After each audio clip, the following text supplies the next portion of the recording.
Hai guys, welcome to back my channel. Hari ini kita akan melanjutkan pembahasan dari kisah yatim piatu yang sebelumnya.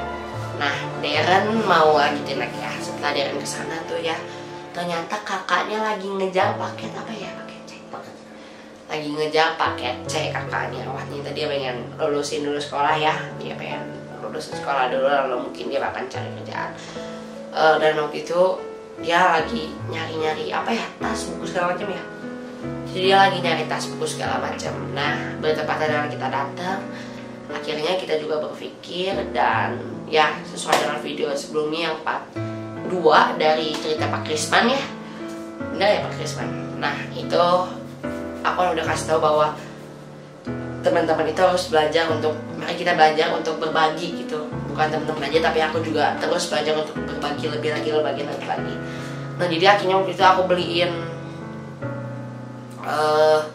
buku, kotak pensil dan seisinya, dan jadi itu biar buat nanti dipakai sekolah. Nah, ini contoh cuplikannya.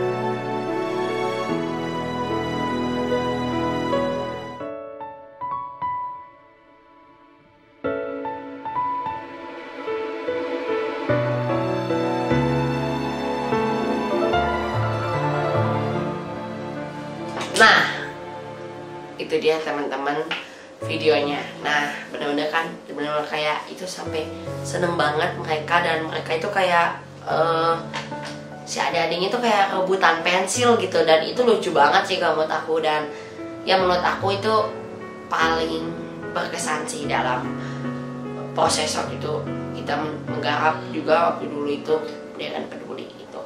Jadi sebenarnya ya gitu sih sebenarnya teman-teman. Simpel aja kok menurut aku, dari aku sih. Teman-teman cukup berbagi dengan orang. Kayak aku juga cuman apa itu, cuman sebenarnya kalau disebut gimana banget juga kan enggak ya sebenarnya. Cuman hanya buku gitu. Cuman bermanfaat dan berkesan buat mereka gitu. Jadi buat teman-teman yang punya rezeki lebih gitu, yang punya keuangan lebih saat ini gitu, ya coba teman-teman untuk ya cobain gitu, untuk kayak ya gimana caranya gitu biar orang lain juga bisa menikmati kenikmatan teman-teman gitu. Jadi orang lain juga bisa sama dengan teman-teman gitu, orang lain juga bisa merasakan kebahagiaan yang kita miliki gitu. Itu aja sih dari aku, paling simple aja sebenarnya, karena sebagian dari pesan aku udah disampaikan pada Pak Krisman kemarin, kurang lebih kayak gitu sama temen. Ya kenapa sih harus dibuat dengan peduli? Ya memang dia kan anak pengen peduli gitu, untuk peduli terhadap sesama. Jangan, ya benar dia kan bilang sebelumnya, jangan cuma hanya sekedar hashtag teman-teman ikutan hashtag peduli sesama, tapi kita teman nggak peduli sama sesama. Peduli itu bukan cuma bisa dari material. Teman-teman nggak usah ngasih, misalnya kayak aku ngasih uang ya gitu, nggak perlu. Teman-teman yang mengeluarkan barang teman-teman. Dan apakah harus yang dia ceritain di sini? Enggak teman-teman. Bisa kemana aja, bisa ke panti jompo, bisa ke panti asuhan. Apalagi kadang-kadang ada yang suka kayak minta baju bekas dong. Gitu.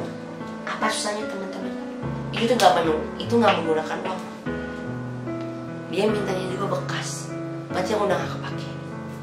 Dan menurut aku, kalau ada orang yang masih susah untuk memberikan itu, aneh sih. Karena kan udah gak keluar uang, hanya sekedar memakai baju bekas, tapi bisa memberikan suatu kebahagiaan gitu buat orang lain gitu, hanya dengan barang bekas teman-teman. Nah itu dia sih paling. Yang penting kita tulus, benar-benar niatnya mau ngasih. Orang lain pasti bisa merasakan kebahagiaan kita dan ketulusan kita. Itu aja sih dari aku. Semoga teman-teman suka dengan videonya. Jangan lupa like, komen, dan subscribe. Sampai jumpa kembali next video, dan